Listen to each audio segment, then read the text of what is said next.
దేవునికి స్తోత్రములు. మీ అందరికీ నా వందనములు. ఈరోజు దేవుని వాగ్దానం. యెహోవా సీయోనులో నుండి నిన్ను ఆశీర్వదించును కాక.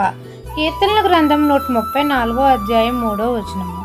పరిశుద్ధుడును మన తండ్రి అయిన యెహోవా నామమును మనమందరము స్తుతించాలి, గనపరచాలి. అప్పుడు తండ్రి మనల్ని సీయోనులో నుండి ఆశీర్వదించుతాడు. మన తండ్రి అయిన యెహోవా దయాళుడు. ఆకాశమందును భూమి అందును మన తండ్రి తనకిష్టమైనదంతయు జరిగించుచున్నాడు. మన అందరి పట్ల కృప చూపుతున్నాడు. పరిశుద్ధ స్థలం వైపు మన చేతులెత్తి మన తండ్రిని స్తుతించాలి, ఆయన్ని గనపరచాలి. ఆయన మాట మీద ఆశ పెట్టుకోవాలి. అప్పుడు తండ్రి మన అందరి ఎడల కనికరము చూపుతాడు. భూమి ఆకాశాలను సృజించిన యెహోవా సీయోనులో నుండి మనల్ని ఆశీర్వదిస్తాడు.